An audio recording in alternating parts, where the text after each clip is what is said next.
Yes, evening, everybody. How are we all doing? This is going to be your fan show for this Wednesday night before our friendly tomorrow against Bayern Munich. We already have a decently busy back end of people that are popping in here. I have the likes of Paul with me, Ryan, Daniel Larson, the one and only, Eugene, and it looks like Donovan has just joined us in as well. I'm just going to get to the comments very quickly here, everybody. Appreciate you all for joining us this evening. We have Paulie Cooper in the house, the one and only Artist T, the man that absolutely done me over yesterday during the panel show and got me very good. Hopefully you're doing all right, sir. Shemtan saying, hey, Jack and Dave, hope you're both good. Baliba is going to Manchester United. We are bankrupt United. Are we everywhere going to behave like a club that won a European trophy? It's like Man United have revamped their entire forward line. They're bringing in Sheshko, Cunha, and then they already have Mbumo as well. Like three. I mean, I'm kind of in Artist T's camp. I'm not too sure about Benjamin Sesko, but the money that these people are spending, especially in the case of Cunha and Mbumo, high quality players, in my opinion. And then if they were to bring in someone like Baliba, who does look to be the real deal at Brighton, that would just be absolutely insane, considering they were the team that didn't actually win the Europa League and are in the Champions League, unlike us. They're not even having any European football. They're only playing once a week. It's crazy, man.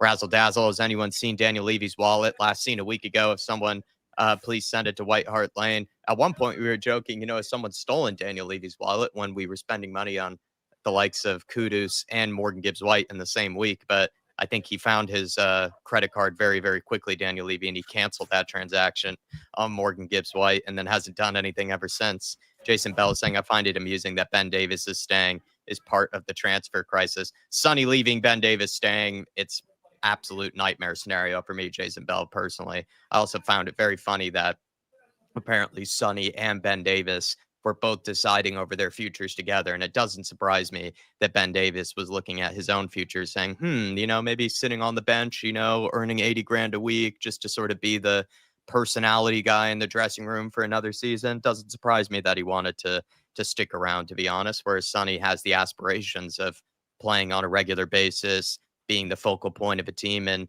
maybe making that transition to the US before the World Cup. So just shows, they're two different career, I think, trajectories and they're two different career ambitions, really, Jason. Good to see you, though. MJ is in the house as well. Derek Hutchinson, legend. Good to see you. Simon's in here. Good to see you. Cantab, hopefully everything's all right with you. The one and only C-Max. Dermatron as well. Hopefully we get to see you on with us, Dermatron, if you have the time for it. Mark New is in here as well. Big up Jack Grealish on loan, please. He needs to prove his motivation before paying out a big contract for him. I would take him on loan, but we'll probably talk about him in just a second. I'm not too sure, though, if I would actually bring him in permanently. Good to see you. Futures bright, futures Lily White. The Mr. David Hall, the only King Hoddle in the house. Good to see you. Good evening. Had Morgan Gibbs White materialized, and we all thought it would. All these whingers would have kept quiet in the window thus far of Morgan Gibbs White, Paulina, and Kudus. Well, the thing is that Gibbs White didn't happen, and we haven't done anything since that. So I think you're living in a bit of an ifs, buts, and maybes, King Hoddle, that might be a little bit generous here. But that's just me at the end of the day, because it looks like Forest have signed 2 to 3 players despite that whole Gibbs White saga going on, and we haven't signed anybody. So I'm a little bit confused because you would think that they would be looking at it where they're waiting for that Gibbs White money to come through before they make some big signings, but it's actually the other way around. Spurs haven't done anything with the money that they would have spent on Gibbs White, whereas Forest haven't received any money for Gibbs White, and yet they're still spending money. And all these other clubs are spending close to, I think, 3 or 4 clubs in the Premier League have spent over £200 million, whereas Spurs not even close to that as of yet. But that's what we're going to get started off with here, everybody. A little bit of transfer, maybe frustration, or am I just being a little bit too dramatic? Paul, I think we'll start off with you since you were in here nice and early. You seem to suggest that I was being a little bit dramatic about my transfer frustration. So feel free to tell me why I should be a little bit calmer about it. What do you make of some people like myself being very frustrated by this window so far? Evening, Jack. Evening, everyone. For me, it's not so much about frustration yet, more than anything. It's more like the players were being linked with, and you're just seeing people go, no, don't want them. No, don't want them. Even though they'll walk into our first team, e.g., Grealish. He walks into our team right now, over Odebert and everybody else. He walks into it, but people don't want him because he's 29 and might have a bit of an attitude. To be honest, I don't care if he goes out every weekend and parties. As long as he performs on that pitch, that's all I care about. I don't care what they're doing in the background. They're humans. They have their own personal lives. They want to go and play darts, do it. But if you want to go and play darts, then at least show up on the football pitch on the weekend, and put in a decent performance. That's all I ask from our players, and we don't do it. But for me, it's smart business getting Grealish on loan, Paulinho on loan. Then we can go and spend big on another position that we actually need. And then in the next window, then if we don't want them on loan, we can spend big in those positions and maybe loan in another position that we need, but get experience in. Don't be loaning Werner's twice. That was crazy. Oh God. Loaning players like Paulinho and Grealish is a little bit different to Timo Werner. That'd be the trifecta of loans to then bring in Werner after that. Just to follow up though, Paul, like if we are potentially saving money on Paulinho and let's say, I don't know, maybe a Grealish or someone like that as well. I mean, do you expect Spurs to, replace the huge departure of someone like Sonny? I'm getting the vibe that they're lining up Odegaard and Matisse Tell, I guess, just to be the de facto replacements for them. But I just don't think they're ready yet. And I don't think they've necessarily shown enough yet to be those replacements. So what do you make of that? That seems like Spurs are saving money rather than spending it. I agree with that in the sense that they are looking at Tell and maybe Odegaard to fill that gap. But clearly we've all seen they're not up to it as yet. Not saying they won't be in the future, but we need now, which is why for me, someone like Grealish on the wing might be a good idea because he will bring that experience in. But then you've also got Maddison going out now, Kulu's out. We've got no creativity in this team. If we're going to go and spend big, we need to go and spend big on someone like who can play the 10, and get a permanent fixture in there, that's going to be playing for the next 3 months solid without any sort of competition because we don't have anybody else. That's what I want to see Spurs do. I want to see him go out and absolutely get someone who can play in that 10, but somebody who can play on the left as well. So when those players do come back, like the Maddisons and the Kulus, he can slip down onto the left wing, either way. So for me, that's why Grealish makes sense because he can play the 10 and he can also play the left wing. Brian, you were in here nice and early. Are you saying yes to Grealish, no to Grealish? Look, right, I'm getting sick and tired of people saying, that, because he's out drinking, he's out doing this, he's out doing that. I am absolutely sick and tired of it. No one knows what his personal life is like. So can everyone stop, first of all, presuming that just because his personal life is down... Well, we kind of do know what his personal life is like because it's well documented, right, to some degree. Yeah, like there are pictures of him partying and having a good time. So we have a clue. We have somewhat of an inkling of what his personal life is like. We don't know what's going on in his personal life. I'm sick and tired. He might be coping. I'm sick and tired, Gerard, of people turning around saying that Jack Grealish is past it. He's not worth this, that, or the other because his personal life. Well, we don't know what his personal life's like. So can we stop bashing him with that stick for starters? And secondly, yes, I would rather have him in, right, than having no creative player in. But I wouldn't play him in cam. I'd play him out on the left wing.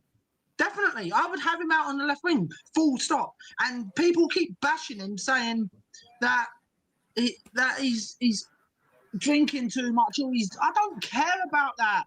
Do what you need to do. Well, do what you want to do in your free time. But as long as you're training and you're getting out on that pitch and you're putting in the effort, I couldn't give a monkey's backside if you're going out, getting absolutely hammered 2 times a week. I couldn't give a damn as long as you're home by a certain time and you're putting in the performances and turning up for training. I couldn't give 2 flying monkeys. And I think 2 nights a week. 2 nights a week is actually a light week for Grealish. That's more of a cleansing week. Daniel Larson, you were in here nice and early, sir. You've been out and about in Norway, having a good time, partying it up. Have you seen Grealish on your escapades? Yes, no. But what do you say to Grealish? Is that a good money signing? Are you a little bit worried about the transfer window in general? How do you feel about this transfer window so far, man? I'm a little bit worried because I still want to see more. Now we got so many injuries now. And for me as well, we need to sell a lot still. Yeah. Deadwood, Basuma needs to go. Definitely. So, but now for me, the primary now is a 10. because Madison, God knows how long he is out for. No creativity. Need creativity. And Grealish for me is not. He's not that creative. I mean, he's a winger, left winger, can play in the middle, but I've never really seen him being creative. So, but I would take Grealish on loan. I would do that. Okay. Yeah. Georgie Hill celebrating 11 months. Appreciate you, George. I'm going to get to Eugene in just a second here, and then Dono Vision. Afternoon, lads. Hope you're keeping well. Can't wrap my head around this obsession with a center back. We need a 10 and 2 forwards. We have great young center backs. Come on, you Spurs. I was kind of frustrated by that yesterday on the panel show, George. I'm a little bit confused as to why Vuskovic is being loaned out. You also have, of course, other talented center backs in Dorrington, Phillips, technically Kota Takai, but we haven't actually seen anything of him because, of course, he's injured. But I am a little surprised that Spurs are going after apparently another center back when even just a few weeks ago, George, if you watch some of Alistair Gold videos, he was saying, the rumors about signing that Burnley center back, Maxime Esteve, were wide of the mark. And Spurs, any links with them and a center back, you really shouldn't take seriously. All of a sudden, 2 or 3 weeks later, Alistair Gold is saying that Spurs are, in fact, now looking at center back. So I am a bit perplexed, like you, as to why, we need to be signing more. But Eugene, take maybe George's comment here. Are you also a little bit confused as to why we're focusing on signing another center back? And then also give me your thoughts on the transfer window in general and the Jack Grealish rumors as well. Yeah, I mean, this makes no sense. If the rumors are true that we put in a bid of 70 million for Zabarny, that makes no sense to me, since we have some pressing needs right now. As far as Rhino's rant, look, as far as Grealish goes, let's talk facts. If you're the Maradona and you party every single day and then you perform, sure. Grealish has 5 goals in 3 seasons, right? He was benched for Doku, for God's sakes. If you're £100 million player and you're being benched for Doku, you have 5 goals in 2-3 seasons, you have no assists, you're comfortable just sitting on the bench after the treble and not fight for your spot, then no. Going out and not being a professional is not good enough, especially that we're a young team. We need some leaders who can teach the youngsters how to be a professional. Paulinho on loan makes sense. He's a professional, right? So that's a difference. So Grealish, his numbers on the pitch don't justify all the baggage that he comes with. So that's that, right? Do you agree with Lazier's comment? It's he's kind of saying it's his motivation to play more games seems to be in question, right? Because he has no hunger. plays. He won a treble. He's on huge wages. Him taking a step down from City to Spurs after treble, after being on 400K a week or whatever, he has no hunger. He doesn't want to be that guy. We need players who have a point to prove, who are kicking off their careers, who want to be on Spurs and who want to play hard. Grealish is not that guy. Him and Madison together would be a disaster. It's going to be darts, it's going to be everything but football. They're not the professionals that we need. They might be great guys, they might be signing autographs, they might be doing things for kids, which is amazing. But as far as being professional footballers, taking care of themselves, playing the game the right way and producing, that's not them. So obviously we have no 10s. Obviously Grealish would improve us since we have nobody. But given that we try to spend 60 million on Gibbs White, 70 million on Zabarny, we do have the money. We should be able to do better than that. We should have the money to bring in a 10 and to bring in a left winger. There is no excuse. At this point, I don't want to see any stopgaps. Bring in like Eze for 65 million. There is no excuse not to bring him in. Yeah, we have the money. So, and also there are a lot of talented players around Europe that you can get for 30 million. Our scouting network is shambles. I don't know why we cannot identify those players. You can bring in 2 quality starters for 40 million apiece and improve the team. There is no need to get stopgaps like Grealish when we have Champions League. I agree with Rant that. over. No, I mean, I'll get to Ryan because I think you're sending him into existential crisis in just a second. But I want to bring in Donovision on this. I just have to agree with George Hill, though. I'm more focused on still improving that forward line because I feel like defensively we look really solid under Thomas Frank. I just wonder if Thomas Frank is going to inherit the same problems that Ange had, where that forward line is just not very clinical with the chances they get. Even in that recent Newcastle game, right? There were like 2 or 3 one-on-ones practically, with the goalkeeper, and we didn't put away any of them when you look at it. I think this team is still very, very desperate for a clinical finisher in the side at the minute. Paul Markey, Donovision, take this one with me, sir, and give me your thoughts on Grealish.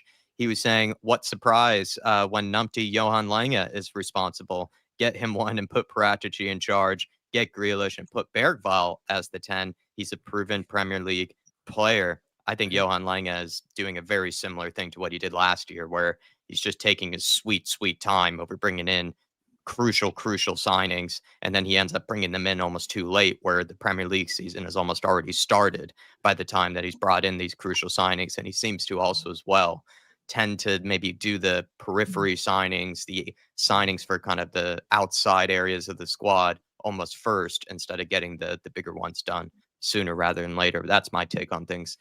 Donovision, come in on what Paul Markey has to say about bringing in Jack Grealish. There's a lot of split over it. A lot of people want him. A lot of people think it's idiotic to bring him in. Yeah, big up Paul. Thanks for the donation, man. And yeah, I agree. Paratici all the way. There's a long 3 years without him, or how long it was. I like, if you can't see what Jack Grealish brings to a football team, like, I don't understand what to tell you, dude. Like nobody can pick up the ball like the byline and dribble through traffic like he can. Like, the numbers aren't the best, but his numbers have not been good in a City shirt, regardless. And everybody knows it's not because of him; it's because he's in a City shirt, right? Everybody knows that the Aston Villa Maverick, Grealish, and that Grealish shows at the Euros for the Segura Southgate, who can. Nobody can do anything like Grealish can on the planet. That being said, we don't need $160,000 stopgap, right? Like Buddy just said. I think personally the answer is obvious. Is he's rotting away at Como, and he's got like a World Cup 2026 on his lock screen. Like, bring him in, bring him back, play the 6-7 games he needs till Becky's back, and then the reality is he's probably never going to play a game for us again, because, like, with Madison fit, with Kulusevski fit, like, I don't see that stopgap even playing. Like, the only reason Arthur Gay played so many minutes last year is because we had such a crazy injury crisis, right? Same thing with Bergvall last year. So a lot of these players, they'll get their minutes here and there, hopefully during the Carabao Cup games and the lesser games, the rotated games in the league. But we don't need anything over $100,000 right now a week for that 10. We have 2 world-class 10s that are injured right now. So I'm saying we bring Dele back, and we give him a couple games as an anchor 8. Wow. We don't let him go forward. We just bring him. We bring him forward, bring him back, box to box, and see what he can do. And then 2 world-class 10s. What? Wow. Kulusevski and Madison. Wait, Kulusevski's not even he's not even a decent 10, and Madison. Oh. Everyone's saying no to Dele. Sorry. There's a part here. Okay, I gotta get back to work here. I'll let you gentlemen sit and talk on the computer here. But there's a part last year where Dejan Kulusevski was the best player in the world, and his injury brought him down, and we were faltering. It's true. It's true. If you want to laugh at it, laugh all you want. But I have to go back. I have to go back to work. That's the reality of the situation, right? Like, I waited my turn, I said my words, and now I have to go. So I appreciate you being patient, Donna. Appreciate you, man. I mean, he's right that Kulusevski at one point was the best player in Spurs for a good portion of last season, but he wasn't the best player in the league. Okay, listen. He was the best player in the Premier League. And if you want to say the best player, Premier League's the best in the world, then he's the best. The Premier League's the best in the world, then put 2 and 2 together. Dejan Kulusevski, from November till he got injured, was untouchable.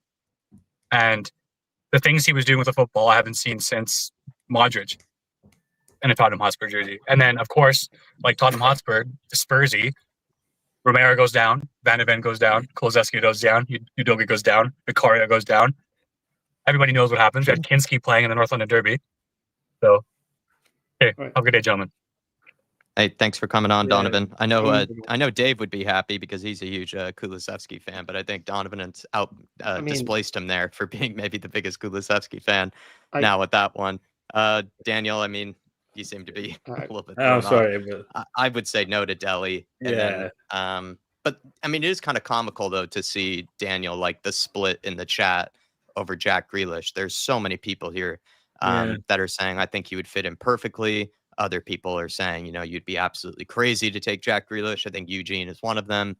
So it's kind of funny the split over him as a signing.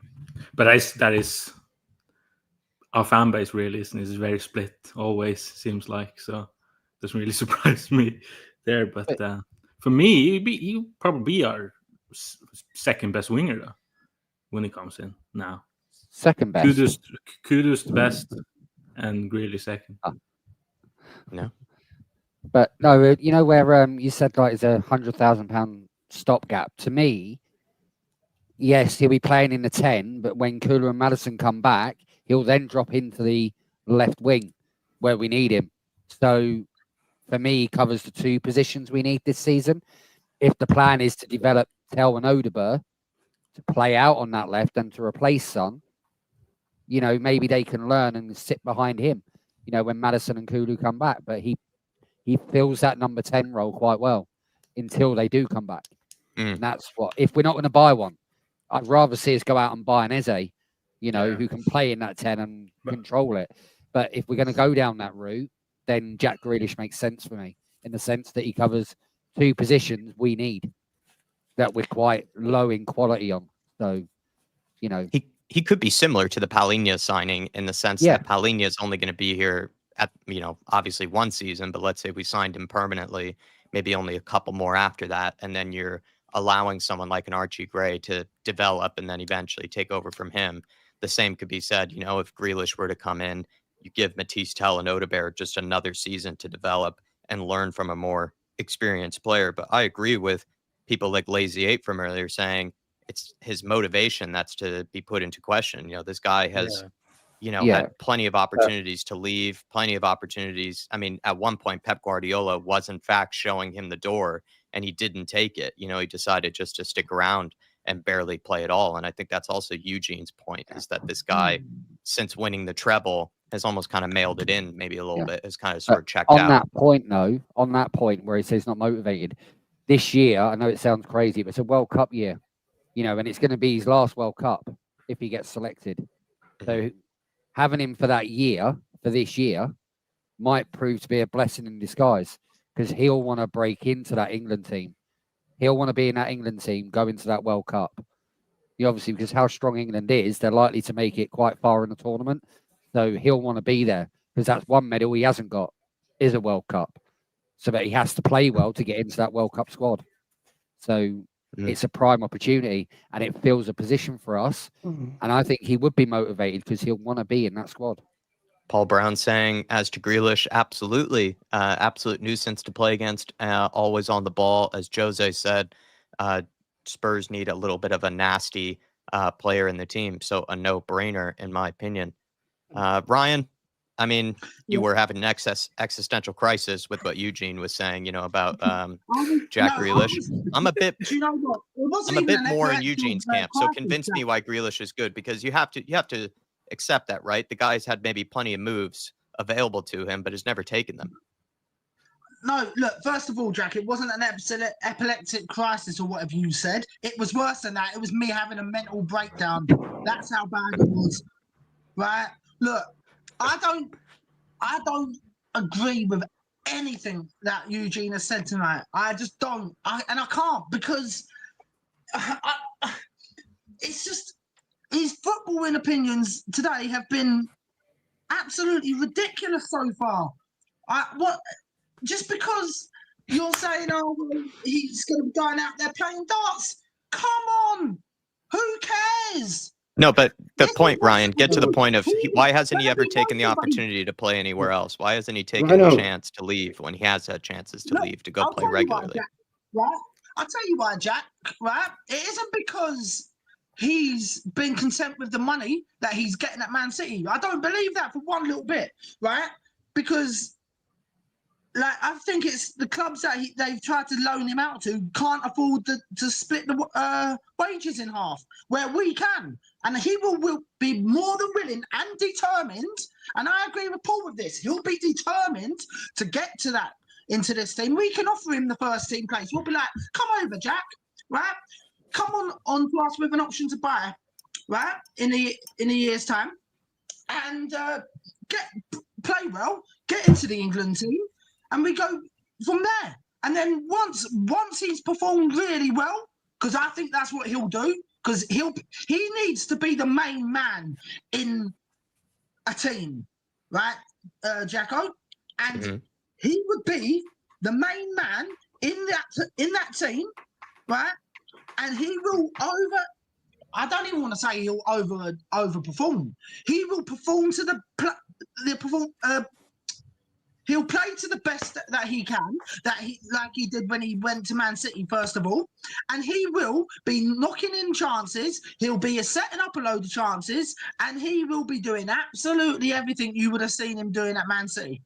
Yeah, okay, maybe not through the middle, but once we've got other players in through the middle, right, coming back, or whatever we decide we're going to do, and he goes back out on that left wing, he will be performing exactly like he did when he first went to Man City. So I am tired, like I said to you in the back, I am absolutely sick and tired of people turning around saying because his personal life is all over social media. I don't give a damn about that. Neither should anybody else. They should only judge him on what he does on that field. Yeah, right? Maybe, yeah, right, he hasn't. But maybe because he's not being the man at Man City.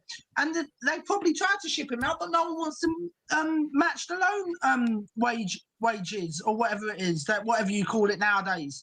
At the end of the day, look, Iceman, he has not been on holiday for 2 years. I'm not buying what you're selling me, mate. I'm sorry, I'm not buying what you're selling me.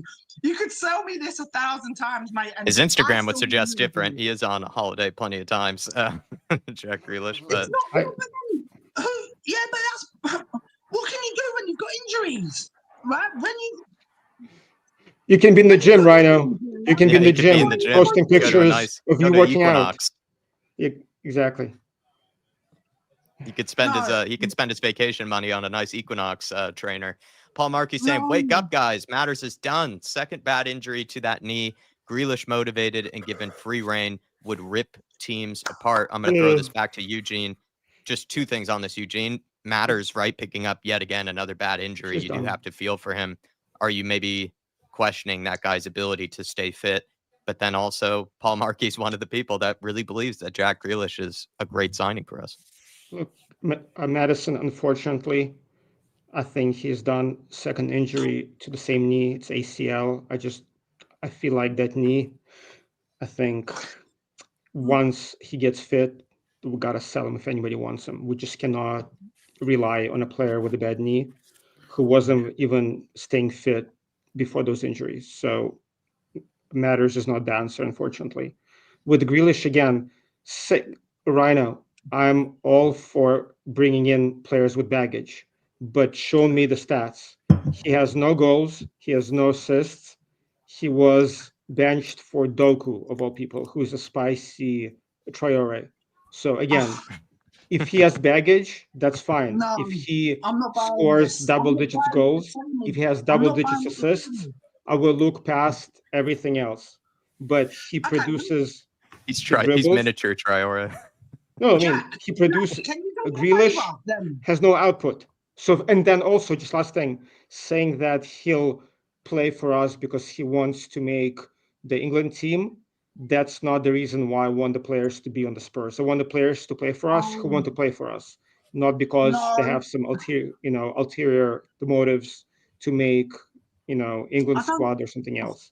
So I don't want other rejects. I want us to go to a team and get their best player. And I want us to go for players who other teams don't want. And again, Grealish, if he produced, I'm okay with him. But if you look at his numbers, he does not produce. We need goals on this team. He doesn't have assists. He doesn't have goals, plus all the other baggage. So unfortunately, Madison, I think his career at Spurs is done. He just can't stay healthy with a bad knee. we need to think now and long term. So again, we need to buy a 25-year-old, a 26-year-old who can be on the team for the next 3-4 years. And again, with the money that we showed that we have, there's no excuse for us not to find a good number 10 and a good left winger out there. Grealish, No. he is not going to help us score goals. Oh, And the baggage is not worth it. Lookman is a no. perfect shout. Kolomuani is a good shout. There are top players available who we can obtain for 40, 50 million, which would be a perfect solution for us. Really Jack, appreciate do the me a support, Paul. favor, Just want to please. take these comments, Ryan, and I'll throw it back to you. And I also want to get Daniel in as well. AK Shetz saying sends the wrong message to the squad to bring in a player like Grealish as the top earner. Razzle Dazzle saying, fun fact, you can work out how much Grealish is on by his speeding offenses. Cantab saying Grealish will be great as a 10 for us, in my opinion. Jason Bell saying, I think Grealish would fit in wonderfully with us. Buy him, get him on loan if we can't. The Selzy Spur, appreciate the support as a member, saying Grealish on loan, Paqueta and Muani. This guy's showing some Paqueta ambition. is a shout. AK Shegs, good to see you in the house. Yano71, our fans don't know what a good player looks like. Grealish is perfect for Spurs. And then just underneath that, Nomad saying, idiot move for Grealish. We will be paying his time off due to injury. It is kind of funny, though, Ryan, that we already are a very injury-prone team. We would be bringing in an injury-prone player in Jack Grealish. Look, Jack, I want you to do me a favour here, right, please? And this is something I think you'll be able to do me a favour for, right? Because I know you're in front of a computer and most of us aren't. Bring up Jack Grealish's stats for me, please, from when he first started at Man City to where he is now, please. And I'll do that in a few minutes, but yeah, make your point, Ryan. Well, then whilst you're doing that, then I'll also continue while saying what I wanted to say. Right, look, I don't care, right, what his motivations are, as long as he's assisting and scoring goals. I couldn't give a flying monkey's, yeah, right, if his motivation is just to literally fly to the moon and back, as long as he's playing to get into the England team. I couldn't care what his motivations are. I don't care if he's gonna take a wage cut, right, for a year of what Sonny was earning. I don't care about that. What I care about, right, and what I believe is, yeah, right, that he walks into that team because he's better than anyone we've got in that team, right? And he is, if he's motivated about just getting back into the England team, fine, I will jump at the chance and I will eat it up all day long because I'm on the Grealish move at the moment. Yeah, and I'm also on the Rodrigo move as well. Let's not get silly about that, Jack. But obviously, we'll probably come on to that in a bit. But this Jack Grealish move, yeah, I will eat it up all day long if it means, right, that he just wants to get into the England team for a year. And if he's going to do that and he's going to score goals and he's going to assist, right, here we go. Right, I can't see. Well, let's bring in Daniel now because I'll start reading aloud some of the stats. So in his time at Manchester City, he's played 4 seasons. He's had 157 games, 114 starts, and 40 goal contributions. So, I mean, if I'm doing my math correctly, I think in around 150 games, it's like a goal or an assist every 5 games, like essentially, if you look at it that way. About that, if you're rounding it up to 160, I think it would be about, every 4 to 5 games, he's getting a goal or assist, which isn't really that. That's not that great, though. A goal or an assist every 4 to 5 games. It's not like world class by any means. And then if you look at his last few seasons, the last season he played less than 1,000 minutes in the Prem. The season before that, he barely got over 1,000 minutes. The previous season before that, that was, 2,000 minutes there, 5 goals, 7 assists. I mean, the guy's not really ripping up trees, in my opinion, Daniel. No, he's not. I mean, Brendan Johnson's getting better numbers than this, I mean, and also this guy's playing in one of the best teams in the league, in Jack Grealish's case. Yeah, but you could take that, kind of both ways there, of course. Since he's the best team, it's harder to get in that team. That's fair. Maybe the pressure is a little bit too much for him, and he needs that, downgrade. Even though I don't want to, but of course we are downgrade on Man City, of course. But and then maybe so he could be like the star. And of course, Brendan Johnson, I mean, we know how Brendan Johnson, how he is. So we can't really compare him to him. So I'm not there. But I just want to also say, this is completely different, but we need left back as well. I just want to get that in. We need a second left. Thomas Frank says we don't. He's saying Ben Davis is here to stay. I mean, these were his quotes even on Ben Davis saying this. That I think his leadership qualities, his character, and the way he understands the bigger picture. Everyone has got an ego, but his ego is just not too big, and that's good for us. He also says he understands what's better for the club as a player that can speak up and push a bit. He's saying they like him. He's a good guy. It makes sense what he says, and he does it in a good way. He has respect. Some win respect by being a top player, and Ben is still, by the way, a very good player. It's funny that I feel like he was kind of saying that he isn't a good player in that quote. So when you do other things as well, if you think you you win more respect. What do you make of Thomas Frank glazing Mr. Ben Davis, and saying that we don't need another fullback, Daniel? That was not what I want to hear, Mr. Frank. Sounds a little bit more like a yes man right there, fuck's sake. But so yeah, no, Ben Davis left back, no. I mean, he didn't play the last season. I mean, he's basically centre back now. So I don't know where that's coming from. Yeah. So that's not good. That's not good at all, because Udogie is sadly injury prone as well now. You can't rely on him, sadly. And Spence, he's been great, but for me, he's still a right back, and I want to see him there more. Even I want to see him and Pedro, fight it out. And then I would love Robinson from Fulham. That's who I would love him to come in. But that's not happening, seems like. What do you make of the option to just continue on with Ben Davis, Eugene? Letting Sonny go, but keeping Ben Davis. It's like Ben Davis is sort of coming with the furniture now with any manager. It's kind of like how Ryan Mason just stuck around no matter what. Feels like Ben Davis is someone similar, just sort of finds a way to stick around. Sorry, I'm still in shock finding out that we have 2 world-class 10s on our team and finishing 17th and, Modric reincarnated. So, but I digress. Yeah, Ben Davis, good player, but yeah, we should have gotten somebody else in a couple of years ago. I feel like the only reason why he's still on the team because he can play 2 positions, and Frank knows he's not getting anybody else in. My question is, why are we loaning out Vuskovic? Because he seems to be ready to at least be a squad option. So that's a problem. And also, it signals to me that we're not going to bring in another fullback, which is an issue. Spence is the only one who can back up Udogie and Poirot. And as you said, Udogie is injury prone at this point, or somebody said it. So I fear for Udogie and his availability. So just having Spence as the only viable backup and Ben Davis, for me, it's not doing it, unfortunately. So, yeah. But honestly, I would say right now, if we bring in a starter at the 10 and a starter at left wing, and we keep Ben Davis for one more season, I'd be okay with that, as long as we address those 2 positions. However, if we don't bring a top 10 and a top left winger, there's no excuse for us not to bring in a left back. So that's what I'm going to say about it.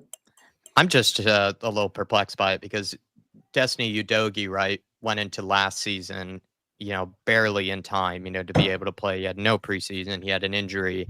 And then, we pushed him to the limits. I mean, Ange was almost like, reluctant to play Jet Spence until he basically had to. And then he discovered that this guy actually can play on the left side and can contribute.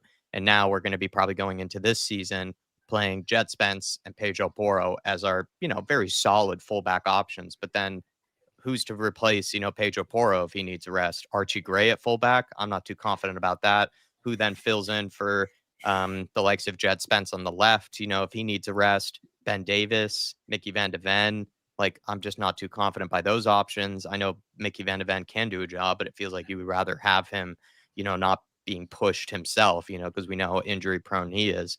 just going into a Champions League campaign, 4 competitions to have to manage, it feels like we have a very light squad if we're going to keep Ben Davies around as like this guy that just fills in when need be. You would rather have someone in the background that maybe can actually push, Destiny Udogie for his spot, can push Jed Spence, for his. What's nice about Jed Spence is that he really is like pushing Pedro Porro. He's pushing Udogie for their starting roles. And it would be nice to find someone a bit similar, to that caliber. But I guess we're just happy to keep Ben Davies, according to Thomas Frank, because he's a nice guy, doesn't have an ego, all these sorts of things. It's like, to be honest, if I was on 80 grand a week and I didn't have any motivation to play on a regular basis, I would also be a nice guy, that would sort of be happy to sort of stick around and stuff. I find that always to be a bit interesting how much that gets sort of, praised and whatnot. It's like, if you're on 80, he's on more money than I think Rodrigo Bentancur is, Ben Davies. That's insane to me. I think he's on similar amount of money to like Richarlison or something like that, Ben Davies. So this guy doesn't play and is paid a fair amount for not playing. And if that's the case, you would be a happy person. You would be a guy that's like friendly, easy to get along with and wouldn't have a big ego. But maybe I'm just being a little bit too harsh. Daniel, what are your thoughts on Ben Davies? Actually, I went to you first on that. So Ryan, Ben Davies sticking around. Am I being harsh? No, Jack, right? Dave, I don't want to say what I like to usually say about Ben Davies because it's a bit, it's not past the watershed or anything. So I won't say what I would normally say about him. But how do I put this? I've got to be careful what I say here, Jack, because I don't want to get you cancelled. So please don't. Trash. He's trash. Let's put it like that. That's the nicest way about saying what I like to normally say, right? But he is absolutely trash. He should have gone 7 years ago. Isn't it kind of crazy that him and Sonny are like best friends, right? And you would think that they would kind of both leave at the same time. I think Alistair Gold was even saying that Sonny and Ben Davies were the ones that were really deciding over their future this summer. Sonny has decided to leave because he wants to play regular games, wants to maybe prolong his career by maybe going to an easier league. No offense to you MLS fans out there, but let's be honest. And he knows he has a World Cup season coming up. That World Cup happens to be taking place in the USA, so it kind of makes a lot of sense, for his career to make that move. And Sonny's someone who I think has high aspirations, high ambitions, and wants to play as long as he can, to some extent. And maybe staying in the Premier League he just felt like he just couldn't do it anymore, which I can understand. Yeah. Whereas Ben Davies, this is almost a bit similar. I don't want to trigger you here, Ryan, but a bit similar to the Jack Grealish situation. This is a guy that is happy to sit on the bench and be paid a lot of money to sit on the bench and is kind of seen as a good guy around the dressing room, so it's a similar line of logic. Right? I don't like having players around that are happy just to be paid high wages and have no ambition of actually pushing anybody for their spot. No, Jack. Now I know you've apologized for triggering me, right? And I accept it, but right, this is where it gets really triggering, right? Ben Davies, has been at this club for 10 years now, going on 11. I don't know exactly how long. I know it's between 10 and 11 years. Right, so I'll just round it off to a nice round number. I'll call it 10. Right, he's been absolute garbage. He's not the player we need. Jack Grealish has got more talent in his left toe than what Ben Davies does. Right, oh my God. Right, look, it's ridiculous, right? I know I'm going bald, Jack, right? But the way when you just said that, I feel like I was wanting to. Yeah, I knew I'd make you rip your hair out. But I don't understand why you're keeping someone around on such a high wage that has no ambition to really push anybody for their starting spot for a long time. In my opinion, too, I think Ben Davies, as a left back, maybe as a center back, he can do a job every now and again. But as a fullback, I don't know, like Eugene and Daniel, I think he's been cooked out there for the last 3-4 seasons. Even like a few seasons ago, I even remember, Thomas Frank was the Brentford manager and Brian Mbeumo scored a hat trick or a brace or something. He destroyed him on that day. And it's amazing to me that Thomas Frank is now going like, oh yeah, he'd be great, as fullback. It's like, that's interesting because it's almost like you got Mbeumo to target him, 2 seasons ago. Exactly. Sorry, I might have stole your point there. No, yeah, still fucking hell. And Davis is not a great player. We all know that. But there are other players on the team that I want gone before I want Davis gone. Yeah, Davis at fullback, he can do the job. At center back, he's actually been decent. He's not terrible, so let's not get hyperbolic. The issue is we have no cover at fullback. And I don't want to see Archie Gray at fullback because I'm afraid we're going to ruin his career if we play him all over the pitch. He needs to play as a midfielder. He has no pace to play fullback, just like Ben Davies has no pace to play fullback. And Van der Ven, I don't want to see him at fullback either, given his hamstrings. So we need at least one more fullback coming in. But specifically, if you would talk about Ben Davies and his wages, I would rather see Richarlison go first, Bissouma go first, because those two for me, I think they're a waste of space completely. Ben Davies, yes, I want him gone, but I'm not going to be hyperbolic and say he's been terrible for us. He does a job. Don't want to see him, no, but there are bigger issues in the club. And again, if him staying means we're going to bring in two starters at 10 and the left wing, I'm willing for him to get one more year as a backup. However, if we bring in a Grealish on loan or a left winger on loan or Rodrigo from Bolivia or somebody else, then yeah, we definitely need somebody like Robinson or a top fullback to come in.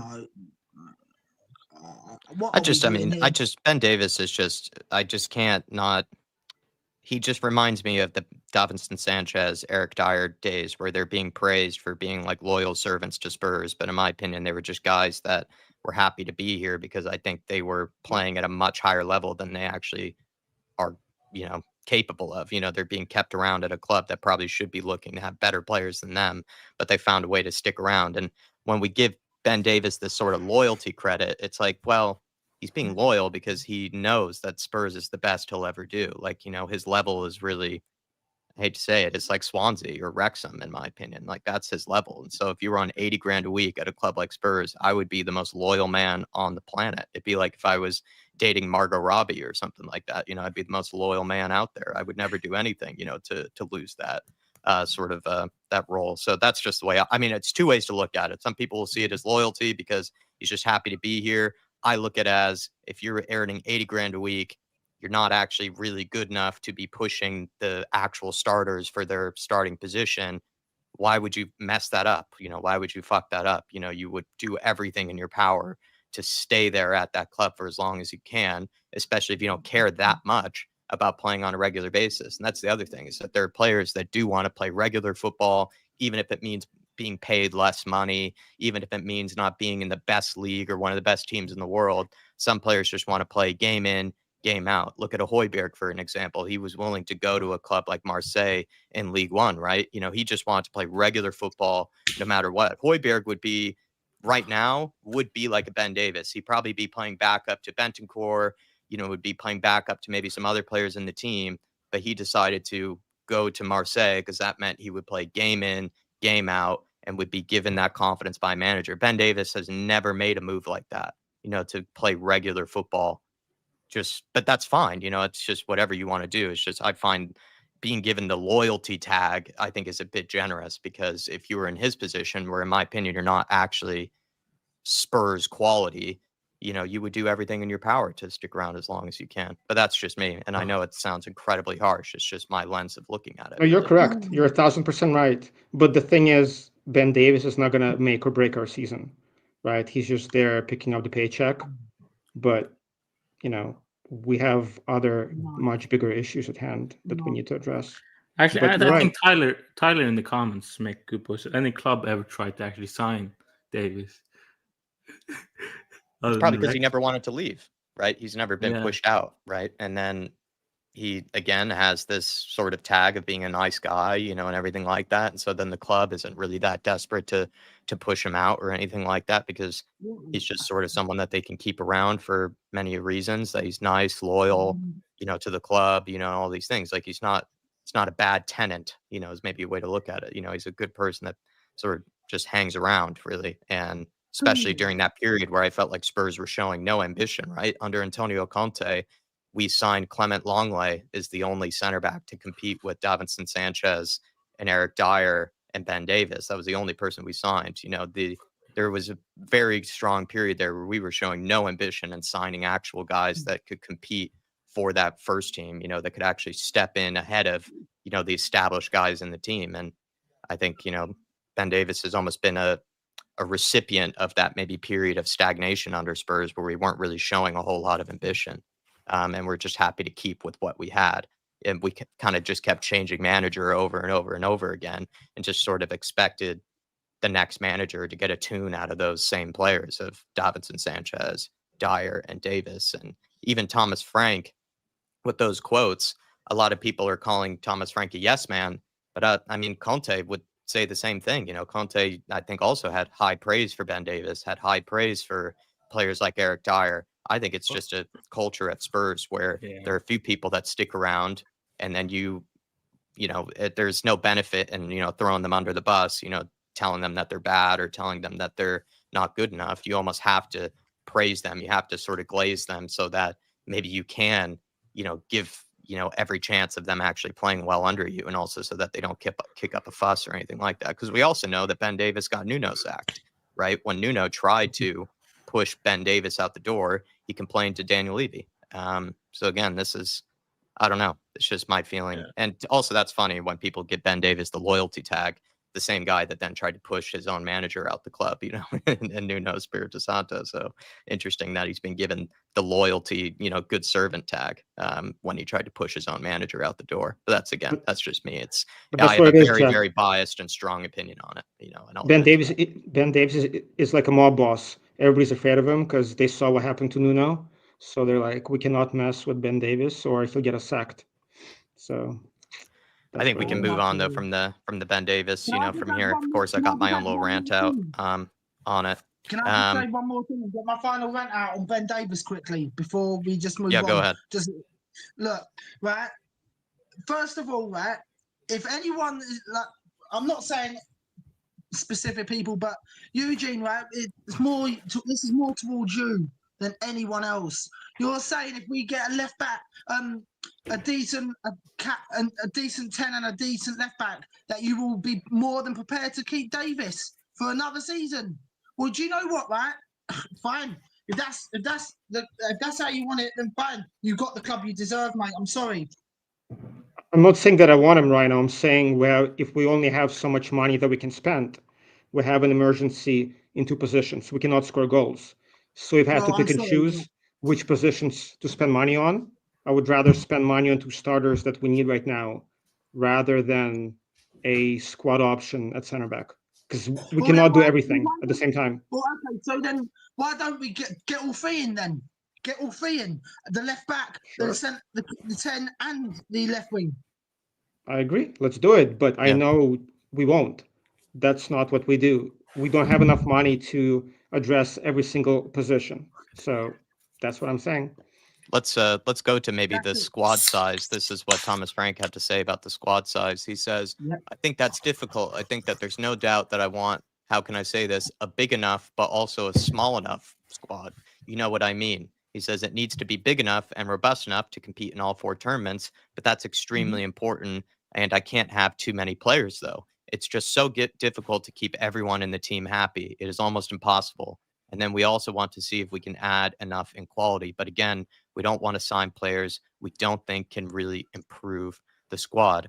I'd rather have to wait a little bit for high talented players. I'm not here for the short-term fix. I want to build something that can last.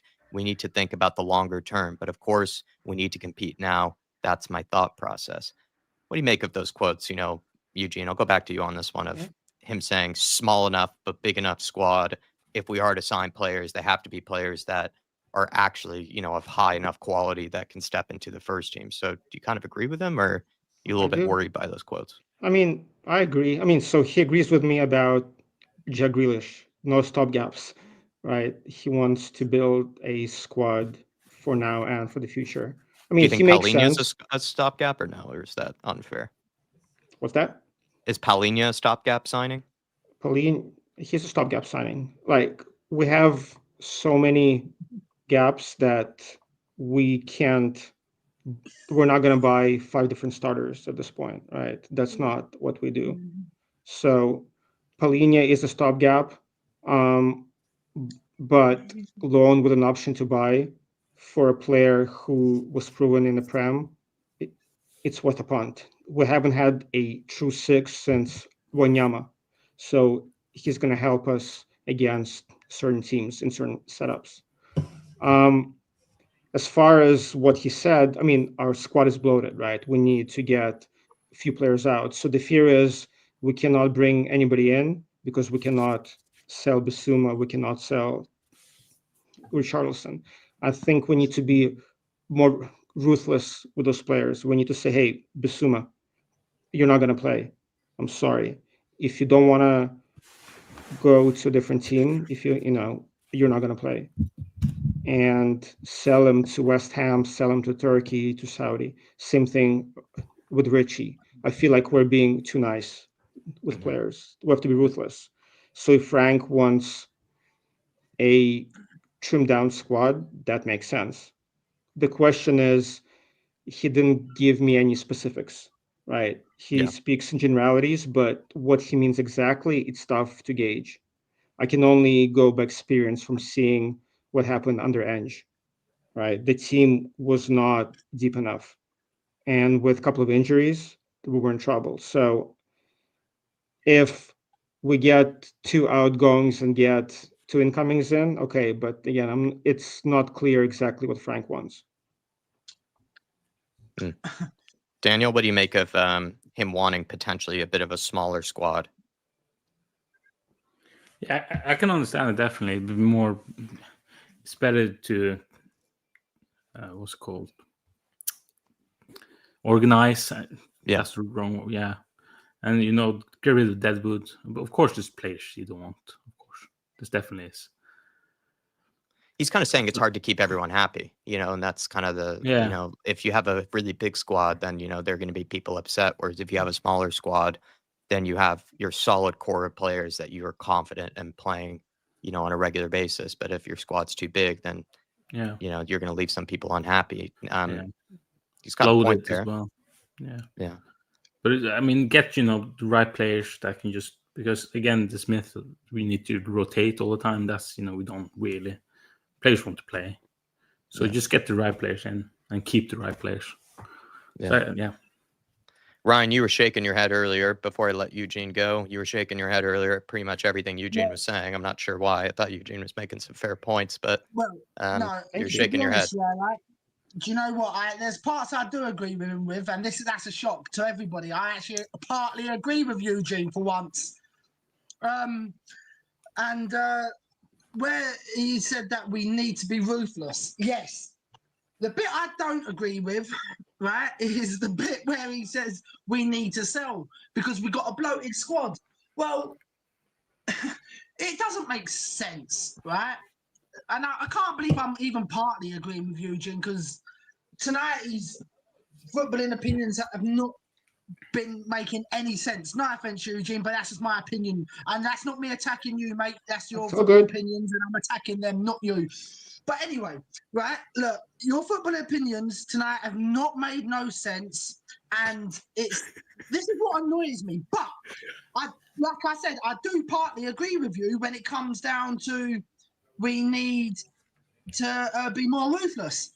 Where the bit where you said that we just need to tell them they're not playing. I agree with you with that. But why? How the hell? What I don't agree with you is is we don't have to sell to buy. We can just leave them and not register them, and then they have to find a new club. Why can't we be ruthless like that? Instead, bring in loads of players and just be ruthless and say, well, you're not being registered, so you find yourself a new club, or you're not playing for the season. Simple as.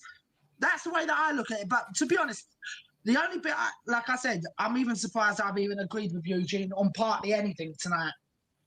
Just my personal opinion. It seems like every fan show, you find a new person to pretty much try to disagree with everything they say, Ryan. Whether it's Mia, today maybe it's Eugene. I think Eugene has become your new Mia to some point. Good to see you, Chunky Cheeks. Eugene, any final thoughts before I let you go here? No, I mean, like Ryan, look, I'm living in the real world. We're not Barca. We don't have unlimited funds. We can't do what Man U does. They buy some crap players, then next season they buy new players. We need to offload Richarlison if we want a new striker. That's just the way it is, unfortunately. It's not what I want, but this is how this club works. We need to offload Bissouma since we have enough aides and he doesn't have a position right now, right? Again, the 15 million that we can get from Bissouma is going to go towards somebody else. That's just the reality of the situation. Do I like it? No. But is that how Tottenham operate? Yes. So we can all, yell and scream about how come we don't do all this business. But the reality is we have enough money probably for one more starter. And then for anybody else, we need to sell in order to buy. And that goes both, as far as, the money is concerned and the roster spaces as well. So that's the way we do business. So again, do I want to think like you and say, hey, we can do this, this, and that? Sure. But unfortunately, I live in the reality. That's not how things work around here. So that's my So final do I. words. Sorry, Rhino, for sending you into epileptic shock, or how you call it. I did not want to do that. But hey, Jacko, Daniel, Rhino, always a pleasure. Thank you, Eugene. Thanks Very for good, your man. contribution, Big sir. up, man. I appreciate you, man. Big up, boys. Big up, chat.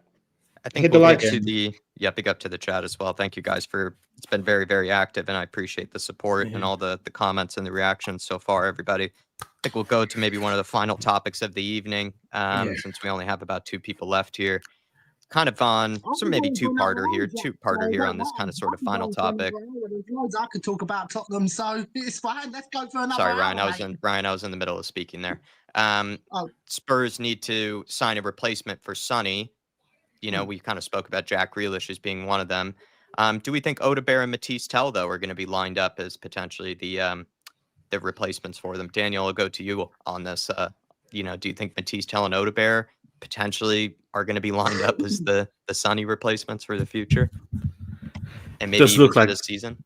Yeah, it kind of looks like it, doesn't it? Sadly, which is unacceptable for a club like us and for the Champions League, every competition we're in, and we're relying on youngsters. Yeah, it's not good enough.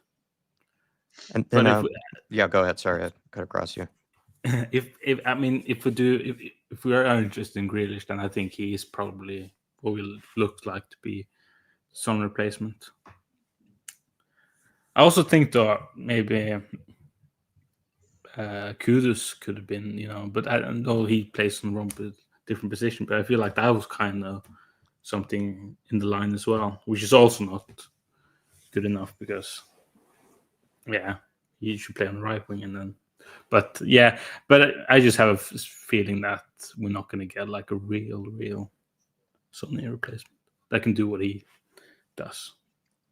And what's your reaction been to Sonny leaving, Daniel? Is it maybe like, and all the players that you've liked that have left, for me, Gareth Bale was really sad to see. Luka Modric was one of my favorite players. He left. Harry Kane, was tough to watch. Where does like Sonny sort of rank in all of that for you? No, it's really sad when it actually was confirmed. But I've been like, okay for it for a while, to be honest. Not because I don't love the guy, I absolutely adore him, but it just felt like it was time. And I think it's perfect, won the Cup, won the Europa League. I think it's just the perfect time now.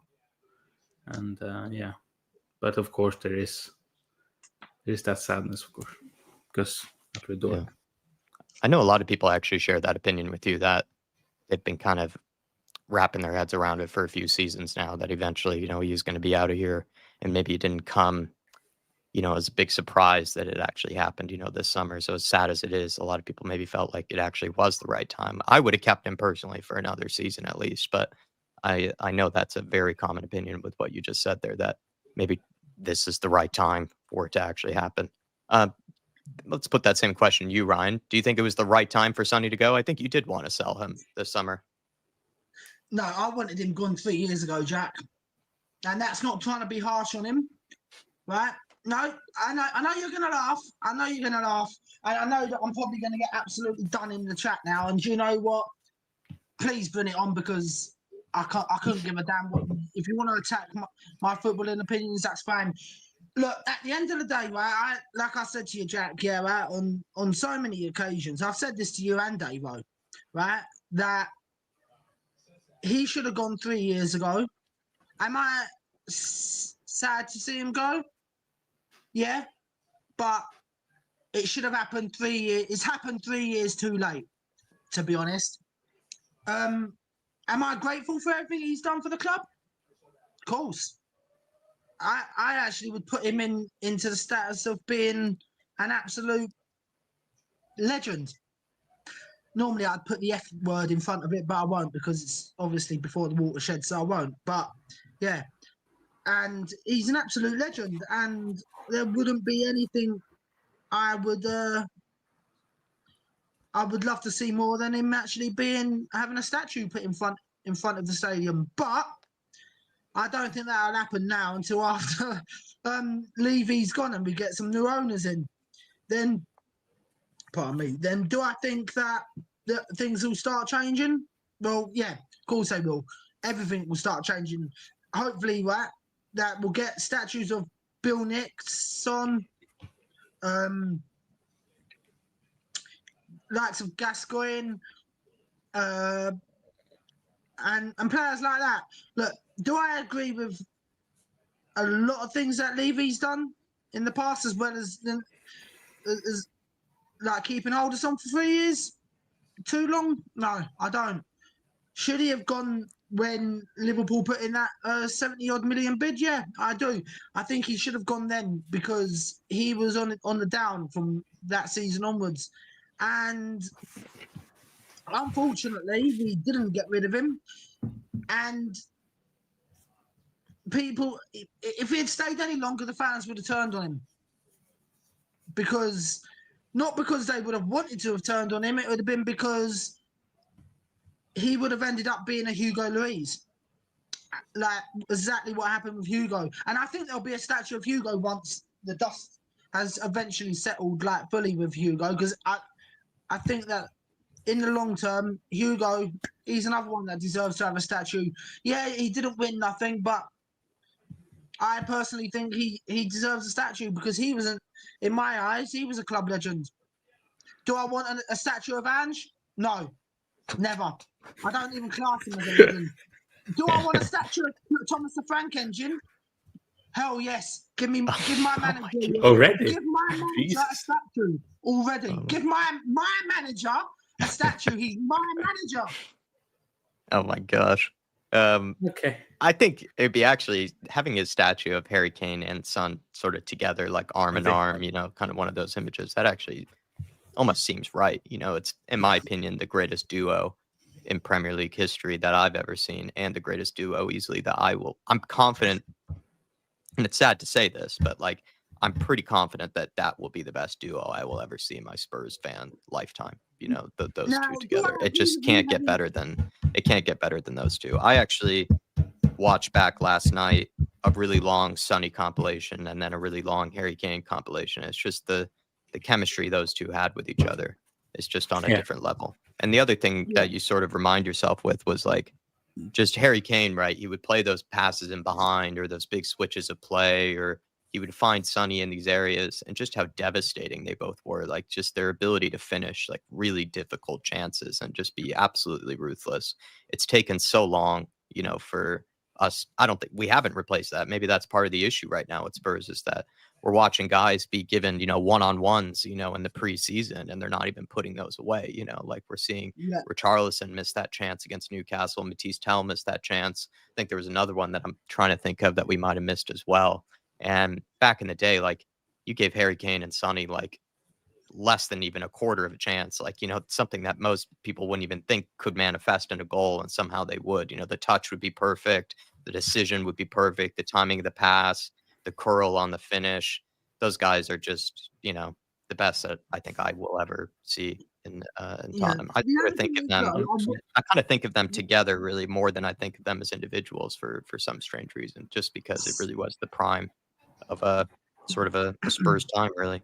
so But maybe Sonny, Jack, though, to final point that I'll make, sorry, Ryan, is maybe with Sonny compared to Harry Kane, was that Luka Modric, Gareth Bale, Harry Kane to a degree, they all left to pursue a lot of trophies and success away from Spurs, whereas Sonny was holding out for that one trophy instead of going to leave for multiple trophies. So I think he almost has that legendary status because of that. But yeah, Ryan, you were going to come in.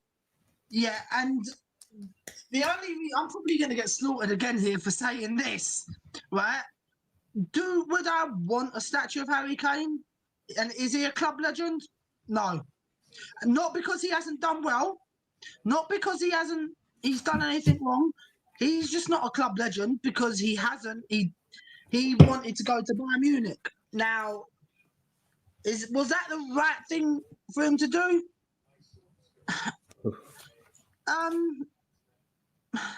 It's a difficult one because I personally don't think it was the right thing to do. I think he should have stayed and said he should have stayed as a one-man club. Do you know what I mean? If he had stayed as a one-man club, I would have said, give him a statue. He's a club legend. The only problem is he didn't. So, but don't get me wrong, I loved Harry Kane. But I'm not going to beat him a stick over his head just because he left. I've done that for a while. I've done that for a little while when he first left. But I think that was because I was hurting because he left more than anything. Whereas now I've accepted that he's gone. Can't do nothing about it. But I just wouldn't give him a statue. I'm sorry. There's a lot that I appreciate Kane for. I just don't think he deserves a statue. But with Son, I agree with that 100%. Eric Dyer has numerous statues of himself when he frowns. That might be the comment of the evening from King Hoddle. That's brilliant. I think we'll probably start wrapping things up here. Tomorrow we're doing the Bayern Munich game. Maybe we'll just get our last final thoughts on that one. It's the last preseason game before we go up against PSG, which is, in my opinion, not necessarily a preseason game, right? It's an opportunity to win a good trophy. Exactly, Daniel. So what have you made of preseason so far? Have you paid much attention to it? Like any concerns, any positives? What do you make of preseason? Well, I only saw the Arsenal game, to be honest. So okay. Yeah. But that was right? Yeah. I like the organization. I like how it seems like Thomas has already gotten his idea, and so that's positive. But clinic, we so unclinical, Yeah. So that's still a worry for me. So, are you a defensive guy or like an attack-minded sort of guy? I'm more. Yeah. I just like to win. Yeah. So I don't really care, but I do like good tackle, to be fair, and like just seeing like get stuck in to be more. Mm-hmm. So I do like that. We looked very good defensively, I think, to be fair. So. I think that's been one of the big takeaways from this preseason. It's just like, even though Spurs haven't been that devastating going forward, is that they don't really look like conceding too many goals. And even the goals that we have conceded have been probably more down to, flukes. I think the Wickham game, was kind of crazy. The 2 goals that went in so randomly. And then also Brandon Austin doing, his best version of playing on like a slip and slide or something whenever that ball was fired out and went through his legs. Ryan, what have been your takeaways from preseason? Have you been pretty surprised or pretty happy? Not surprised, pleasantly, content with Thomas the Frank Engine, your favorite man of all time? Look, like I said about 5 minutes ago, Thomas the Frank Engine is my manager. He's my manager, and I will die on that hill. I will, even when he's sacked, I will be still. How can I put it without using any? You're saying he's getting sacked already? Yeah, I was gonna say. No, I'm not saying that. But even when he's been sacked, right? Because it will happen at some point, because we all know what Davies like. But he's my manager. right? And I'm trying to find the right way of saying it without I'll still, let's just put it like this then. I will be on that Frank train until the day I know this is going to sound a bit morbid, but until the day I pass. And to be honest, I haven't watched any of the pre-season games, but from what I've heard, we are much better defensively. From what I'm hearing, when I'm hearing that we're much better defensively, that's literally, to me, compared to last season, we are 1,000 times better defensively. And like I said to you in one of the watch-alongs, that my bias against Ange, I don't care. I was so flaming biased against him. I didn't want him here from day one. But I think you already knew that, Jack. But right, when it comes down to Frank, we are much better defensively. I think we need to probably get the two strikers changed. Definitely. Do I think that someone like a Weezer would be a good signing? Hell yes. And would I like to see Rodrigo come in? Hell yes, I would love to see Rodrigo come in. And like we said in the background earlier.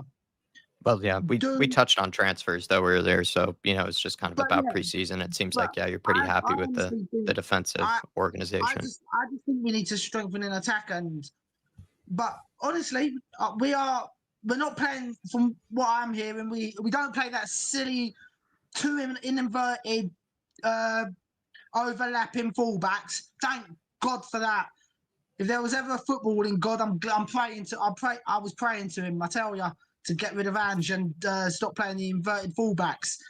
When it comes down to the midfield, I think we are kind of, and until we had Maddison out, we were, I thought, quite stable from what I'm hearing, and it was mostly the attack. But now this has happened. I think we do bring in Jack Grealish, and I think we bring in two strikers as well. And I think Frank would be a good person. But that's the thing, right? I don't know if you saw the overlap with Daniel Levy about what he said about transfers when it comes down to who makes them decisions. Did you see that? Yeah, I did, but we're wrapping things up, Ryan. So I just asked you about sort of preseason and just your thoughts on that, and then we're gonna kind of wrap things up, But tomorrow is the last and final preseason game against Bayern Munich. I'll be doing a watch along. I think Dave should be able to join me tomorrow, so you'll be able to have him back with us. And thanks to everybody that came on tonight. Shame that Paul couldn't stay on longer. Eugene, it was great to have you. Ryan, as always, as well, to you. And then Daniel, nice to see you with us. Taking time off from your lovely evenings in Norway. I've been very jealous, by the looks of things. But appreciate you all. Thanks to everybody for the support. Georgie Hill, Paul Markey as well for the donations, and just everybody in the chat participating. It's actually been pretty active, to be fair. A lot of people reacting to everything that's been said. So it's been pretty funny. Thanks to everybody. We'll see you all tomorrow for the watch along and all that goodness. Yeah. And last preseason game until it gets very, very serious with PSG and the Premier League. See you next time, everybody. Come on, you Spurs. Come on, you Spurs. Take care, lads.